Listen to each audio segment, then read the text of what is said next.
Welcome back to Health Coach Talk.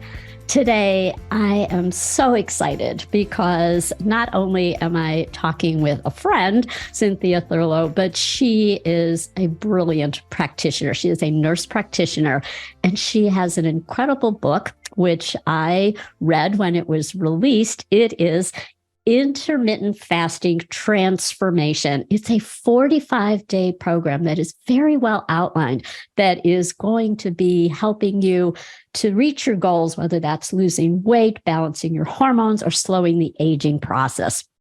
So welcome, Cynthia. Thank you so much for having me. I'm so glad that we were able to find time in our schedules to connect this morning. Yeah. Well, let's begin by talking about just what exactly is intermittent fasting. Does it differ from time-restricted eating for those who might not be aware? Yeah. So intermittent fasting is just defining a specific time period in which we are not eating and a time period in which we eat. And that can look very different. There are lots of variations. You mentioned time-restricted eating or time-restricted feeding. And I think that they're very similar in terms of their outlook. There's usually a 12, 13, 14, 15, 16 plus hour time frame in which you're not eating, when you're allowing your body to have a degree of digestive rest and other conferred benefits. And then there's a specific time period in which you may consume 2 to 3 meals. And this goes completely contrary to all the advice that I used to give patients 25 years ago about eat to stoke your metabolism, eat every 2 to 3 hours, have lots of snacks in between your meals, because this is actually contrary to the way that our bodies are designed to thrive. We're designed to predominantly eat when it's light outside and eat the bulk of our food earlier in the day. And then as the day goes on, we're typically a little less insulin sensitive. And insulin is this wonderful hormone that helps with many biologic processes, but particularly in our modern day culture, insulin is one of these hormones that is conditioned to be instrumental in regulating blood glucose, or our blood sugar. But if we're eating too frequently, if we're eating a lot of snacks and mini meals and a very carbohydrate dense diet, and about 50% of Americans, or Americans in general, 50% of their diet is carbohydrates. So a lot of people are eating a lot of carbohydrates. Over time, if you're eating too frequently, if you're eating the wrong types of foods, it can really wreak havoc on your health. So when we talk about intermittent fasting, it's helping men and women define a specific time period in which they choose to eat and in which they choose not to eat. And what I find for many people is that when they get out of the habit of eating 4 to 5 meals a day and snacks in between, they feel a whole lot better. They have more energy, they sleep better. There's usually that side of weight loss or changes in body composition, and then a lot of deeper scientific, physiologic things that happen in the body. So time-restricted eating and intermittent fasting really are speaking to timeframes. And for each one of us, it can look a little different of when we choose to eat, when we choose not to eat, and everything in between. I remember those days of snacking. I used to lead groups. I'd have all of these tips like have food in the car, never leave without food in your purse, like hack your snack. And doing that personally, like, oh no, I'm leaving and I'm rushed and I don't have my snack to take with me. And what if it's over 2-3 hours and I won't have food? So I'm so glad that we got out of that because it was overeating. But are there contraindications for fasting or time-restricted eating? Are there people who should not be engaging in this process? Absolutely. And that's such a good question. I'm so glad that you asked it. So number one, people that are still growing. So children, teenagers, and if haven't fulfilled your growth spurt, I have teenagers at home. I would never recommend that they are in these massive anabolic phases that they fast. I think it's also important to kind of identify if you're pregnant, breastfeeding, or trying to conceive, probably not an optimal time. And I think this is, unfortunately, I think there's a lot of misinformation on social media. I see a lot of fit pros that will fast throughout their pregnancies. They'll fast while they're breastfeeding. It's one of the few times in your life that you really don't want to put your body in a non-optimized way to support a fetus or an infant or toddler. I also think about people that are just chronically ill that may not be aware of what their blood sugar is doing, brittle diabetics. If anyone has a chronic health condition, I always recommend that you have a conversation with your healthcare provider, whether it's a physician, nurse practitioner, PA, et cetera. Have a conversation to make sure that they may not need to be more involved in monitoring your blood sugar, your blood pressure. A lot of my patients, when they start fasting, they need alterations in medications. And then lastly, I would say the other group that I'm very cautious about intermittent fasting with are individuals that have a history of anorexia, bulimia, or food addiction. And it's not to suggest that these individuals may have been far enough along in their healing journey that they may be in a position where they could intermittent fast in conjunction with support from their clinical psychologist or whoever they're working with. But I do find for some of these individuals, it can actually trigger some of those distorted relationships with food. And so very much on a case-by-case basis. Of course, over the past, 6 or 7 years, there's always exceptions, but it's typically an individual who is far enough along in their healing journey that they're able to integrate that. But generally, those are the kind of high points. The people that I think about are probably not in an optimal situation. And I would lastly add anyone that's underweight. So, in our culture, which tends to be very thin focused, thin centric, there are individuals who just aren't even at a healthy body weight, and they should not be restricting their food intake. They should not be restricting their protein intake. And so those are the people that I'm oftentimes cautious about. If you're someone that's got the dwindles and you're tiny and you're struggling to put weight on, you probably don't want to compress a feeding window. But for the average American, and I think right now 92 to 93% of us are not metabolically healthy, I just remind people that most of us do better with eating less frequently. But overall, those are the general contraindications. Such good points. And I know my own personal example, I had been engaging in time-restricted eating. Generally, my eating window was 12 noon to around 6. I would stop eating. And our mutual friend, Dr. Gabrielle Lyon, we were having a conversation, and she said, "No, for I'm underweight, and I struggle to get my macros regarding protein." So then I shifted, and now I'll have a protein shake, which I have right here nearby, and I will have that earlier, and then have lunch, again, high protein, and a high protein dinner. So I could not get in all that protein, compressing it into 2 meals with a narrower feeding window. And so at my age, at 73, that is so important for me to have those macros of protein. No, and this is one thing that I always take the opportunity to really emphasize is that we need more protein with age and not less. Ironically enough, I'm interviewing our mutual friend in a couple of hours for the podcast. But it's important for people to understand you need enough protein in your feeding window. So if you can't get 100 grams of protein in a day. And for many people listening, they're like, oh my gosh, I'm probably getting 50 or 60. That's the first thing to work up to. But ideally, we're looking for 1 gram per pound of ideal body weight. So if you can't get 50 grams of protein in 2 meals, or if you're eating 1 meal a day, which I think is even more problematic if you're trying to really focus in on maintaining and building muscle.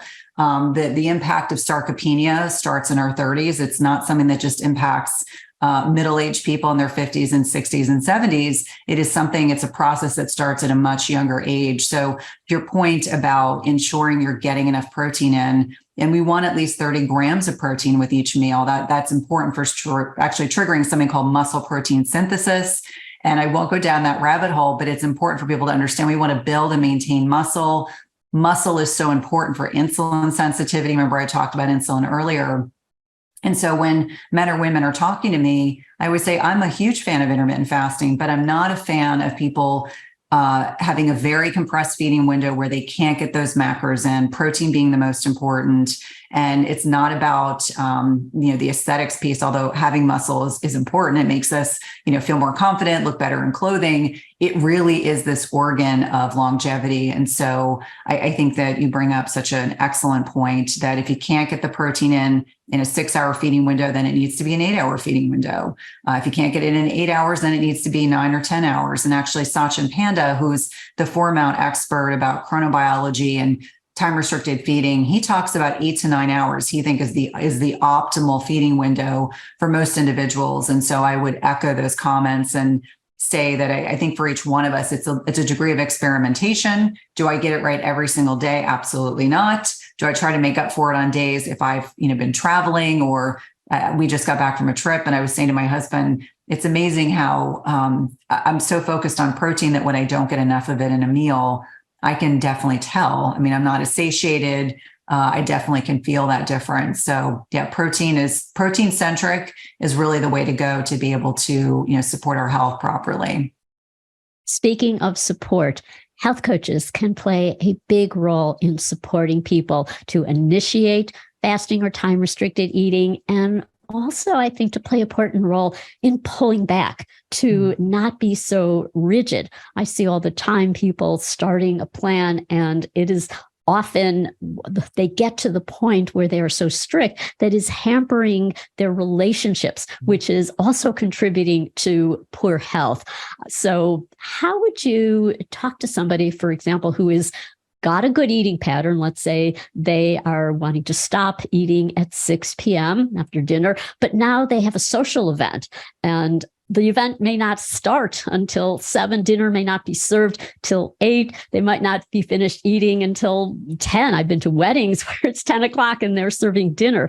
And I always have a conversation with my husband, who thinks if you don't eat, people are going to be staring at you. You are going to make them, very uncomfortable. And so I wrestle with that. And I hear a lot of people do as well once they are establishing a time-restricted eating pattern. I wonder if you can comment on that. Absolutely. And I think the key is flexibility. When we have a social life, when we travel, we've had several weddings this year.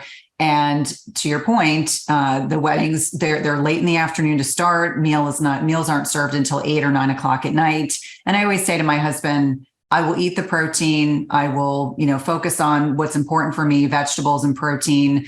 I don't beat myself up about it. I feel like if you really focus in on the protein at these events, or you're just acknowledging this is a blip on the radar, you're going to have to adjust your feeding and fasting window. I always say, let it go, give yourself grace, enjoy the event. If you drink alcohol, if you have a glass of alcohol, or you have part of the cake, or you indulge in some hors d'oeuvres, you can get back on track the following day. So I think the most important thing is to give yourself grace and be flexible. The rigidity piece, I don't like to see, because it really speaks to a diet culture that can be very rigid. Like, you must do this and you can't do this and you have to do this and you must do this. And I remind people we're all human beings, and it's important that we allow ourselves opportunities, whether it's when we travel. We just got back from Europe, and Italians eat later than Americans do in many instances. And so we had dinner almost every night at 8 o'clock at night. And we were, like most of the other people there were Americans. The Europeans eat a whole lot later. And so to your point, I think that it's important for all of us to be flexible, to understand that it's okay on occasion if we shift our feeding window, or we open our feeding window and it's wider or longer. The other thing that I think is important is, I typically, if I'm going to a party, going to an event, I never go hungry. I make sure that I've had something before I go, because I will make much better food choices. Typically, that could be a protein shake. That could be that I'm having a small piece of fish, or, some leftovers the night before, to make sure if I show up at an event or a party and it's just carbohydrate laden stuff, I don't feel a sense of temptation. I enjoy myself. I enjoy the social interaction, and then I kind of put it to bed. So I think that there's a lot of ways to navigate social events without guilt, without beating yourself up, and acknowledging that it's okay if you are eating a healthy diet 80, 90% of the time. Having one evening or one vacation where you indulge in things that you would not otherwise do, or changing up your feeding and your fasting window, I think that that's important for us as human beings. I think that the rigidity piece, to me, always I find concerning when people don't have the ability to shift or adapt. That speaks to other issues that sometimes we do have to have an honest conversation about. Absolutely. That is so important. And again, that is the role of a health coach. Not only can they help their clients to set goals if around starting an intermittent fasting or time restricted eating plan, but also provide that support and help them to find that balance where, if they do have an off day, to lose that rigidity, to know that there is an opportunity to begin again, and then celebrate those wins. And it becomes then a habit that those individuals are going to engage in, and it becomes their new normal. And so they can play a big role. Cynthia, you have an amazing program that you are initiating, and I'd love for you to tell our audience about this program. And I believe that came out of your book.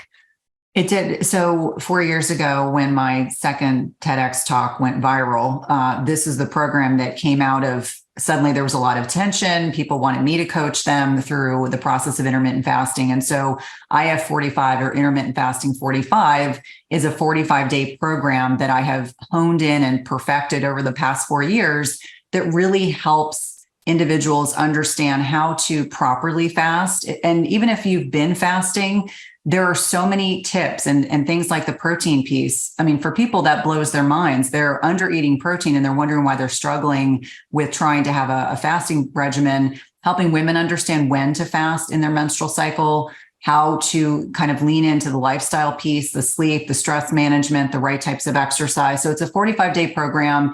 It includes weekly calls with myself and other experts. I have a whole coaching program for IF 45. So my coaches are in the program providing support to participants as well. And what I think is most important about this is it's really creating a community for people to express and share in a very safe environment, and really allows them to learn the scientific principles of fasting and the direct application. And because I've been teaching fasting for now 7 years, going on 8 years. I've now gotten to a point where we know exactly how to support people wherever they are in their journey. And the book is a nice accompaniment, but the program in and of itself is different than the book. So I always remind people that we do provide the book as a resource so that everyone has it. It's something to kind of look at as they're going through the program. But there's nothing better than getting real-time coaching for 45 days and beyond for individuals that move into another program that we offer. So IF 45 is the best program that's out there for supporting individuals that are interested in starting fasting, individuals who are seasoned fasters, people that are looking to take fasting because there are challenges which are completely optional, challenges that we utilize we use the term, flexing your ability to see how much you can properly stress your body in a safe environment. Fasting is a form of hormesis, which is beneficial stress in the right amount at the right time. And we have really perfected the model for being able to do that effectively. And if you're a health coach, and we have many health coaches in this audience, you could take this course and then you can support your clients through this program. Absolutely. And so this is an area that I think we often think about what to eat, but we don't think about when and how to eat. And that is just as important. And starting small, like maybe stopping eating 2 to 3 hours before dinner, after dinner, and then not eating until the next day. So those people who are tied to their midnight snack, so to speak, would be a way to start. Absolutely. And I think, the biggest thing is if there are people out there, coaches that are like, I'd love to take the program. I myself am interested in intermittent fasting. We have people that start as beginners, people who are eating snacks and mini meals and are struggling with blood sugar dysregulation and energy issues and stubborn weight loss resistance. And we take you through like the first thing to do is to stop snacking. And that is ripping off one Band-Aid. And then we're increasing protein. And that's, the next step. And so we really do work at a very basic level for those that need that degree of support, all the way up to people who've been fasting and they're trying to figure out why it's not working well for them. So, from my perspective, intermittent fasting is a great strategy, a great tool. And certainly there's a lot of good science around it, but the coaching piece, as your coaches know, coaching people through intermittent fasting is the way to be able to support those lifestyle changes in a way that makes it sustainable. That is so important. And I agree, starting with snacking. When years ago, I was eating all day long. I was working, and every time I would go into the kitchen, or if I was in my office in the break room, I'd take another handful of nuts. I remember between clients, I was working as a clinical psychologist, and after every session, I would take another snack, and not realizing how much I was eating just throughout the day. And particularly wearing a CGM, a continuous glucose monitor, was eye-opening to see that, what the difference would be if you are not snacking. And it's a good place for coaches to start. People can set goals around slowly withdrawing from that snacking behavior. Yeah. And I think it's one of those things that for many of us, we were conditioned to believe that snacking was good. And then to have to find that, degree of, some people really struggle with the cognitive dissonance of, well, that can't possibly be true. But I can't tell you how many individuals, when they stop snacking, it really opens up their eyes. Like, I was never eating a good meal. I was, grabbing and go. I was like, all day long, just constantly eating these little mini meals. And when I sat down and ate 40 grams of protein, boy, did I feel different. Like, I wasn't hungry for 5 hours. I had sustained energy. I didn't have this energy slump. I wasn't looking for, a cappuccino or a frappuccino in the middle of the afternoon or a candy bar, because I really had much better, energy throughout the day. And so I think that, for so many people, that not snacking piece is both challenging, but also very insightful. And I think when people master that, then they're like, okay, I can do this. Like, now that I took that snack away, I can absolutely do this. Yeah. And it doesn't matter what's next. So in my early days, I remember in the 70s, the snacking was a handful of M&Ms. And then I transitioned many years later, snacking was a handful of nuts. But I was eating a whole lot of nuts. And so that the getting back to 2-3 meals a day, and health coaches can support people through that process. Absolutely. Nuts are tricky. I tell everyone, nuts and cheese get people into a lot of trouble because it's hard to moderate. Like, I always say, I love salted macadamia nuts. It's one of my favorite things to eat, but I will measure out a portion and I put the rest away because it's just so tempting. Like you were saying, that throughout the day you'd be snacking on nuts, and before you know it, you've consumed a healthy food, but so much of it that you're then not hungry to eat the protein or the vegetables or the other things that you probably really needed to be ingesting. But yeah, nuts are tricky. They're definitely tricky. So true. And those macadamia nuts are my weak spot as well. Oh, those dry roasted ones, salted. Yep. Those are salted. Amazing. Give me some salted, and oh goodness, it's a mess. Well, Cynthia, this has been such a great conversation. Where can people find you? Where can they learn about your program? Absolutely. So if you go to my website, so it's www.cynthiathurlow.com, you can get access to my programs, and we'll definitely give you a direct link so that they can find it more easily. Access to my podcast, and then I'm active on social media. I always say Instagram, YouTube. We have a free Facebook group that's called Intermittent Fasting Lifestyle / my name. That is a free Facebook group that is moderated. So it's not pandemonium.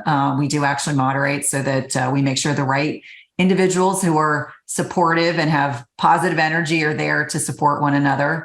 But that's probably the easiest way to find me. And be sure to check out her TED Talk. It went viral, and it's a wonderful talk. So check that out as well. So thank you so much, Cynthia, for being on the program today. Absolutely. Thank you so much for having me.